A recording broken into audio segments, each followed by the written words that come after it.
Բնական գազը Հայաստանում մինչև տարեվերջ, որ հաստատ չի թանկանա։ Քաղաքական ու այլ հարցերից անկախ, թե բնակչությունը, թե բիզնեսը կապույտ վառելիքը կշարունակեն օգտագործել այժմ գործող նույն գներով։ Որոշումը հանրային ծառայությունները կարգավորող հանձնաժողովինն է։ Օրակարգի առաջին հարցը գազի սակագնի վերանայումը։ Բնական գազի սպառողների, այդ թվում բնակչության համար սակագները մնում են անփոփոխ։ Երկրում գազի դիմաց օգոստոսի 1-ից այլ գումար կսկսեն վճարել միայն հոսանք արտադրող կայանները։ Նրանց համար վառելիքը նույնիսկ էժանացավ հանձնաժողովի միաձայն քվեարկությամբ ջերմակայանների բաժին սակագինն իջեցվեց $55-ով։ Փետրվարի 1-ից գործում է ջեկերին վաճառքի գինը $146.21 1000 խորանարդի հաշվարկով։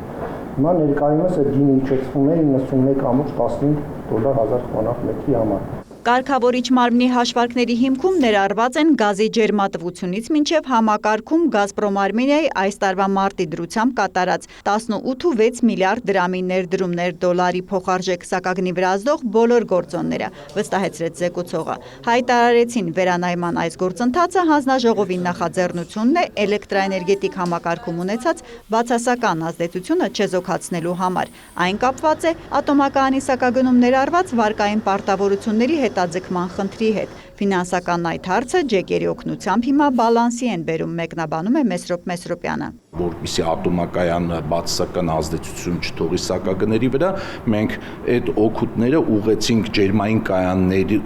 էժան սակագին սահմանելու տեսքով, որպեսզի ատոմակայանի համար ձևավորվի այդ օգուտները եւ ընդհանուր բալանսը մնա չեզոքացված վիճակում եւ բացասական ազդեցություն չգործի սակագների վրա։ Ջեկերին $91-ով գազ գնելու հնարավորություն տալով բացասական շեղման հարցը լուծվում է, նշվեց նաև նիստում։ Քննարկմանը մասնակցող Գազպրոմ Արմենիայի ներկայացուցիչը չառարկեց, ոչինչ չասաց, չխոսեց նաև, երբ ընկերության աշխատակիցների վարձատրության պարգևատրումների ֆոնդը քննարկելիս հանձնաժողովն առաջին անգամ պայման դրեց, որ այդ փողերից ուշադրություն տնօրինությունը որևէ խրախուսում չստանա։ Նախատեսվել է աշխատանքի վճարման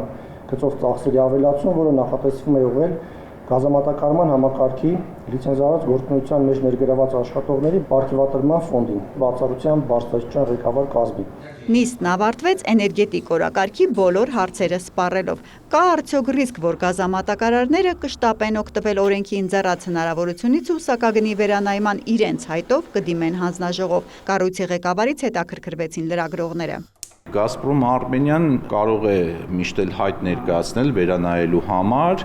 գործնականում այսօրվա մեր որոշմամբ մինչև տարվա վերջ, մինչև դեկտեմբերի 31 մենք այդ հարցը փակեցինք, իսկ արդեն հունվարի 1-ից սկսած, այո, Գազպրոմ Արմենիան կարող է նման նախաձեռնությամբ հանդես գալ։ Տարեկան միջինը 2.2 միլիարդ խորանարդ մետր ռուսական գազ է մտնում Հայաստան, դրանից ջեկերի սպառած ընդհանուր ծավալը 370 միլիոնի կարգի է։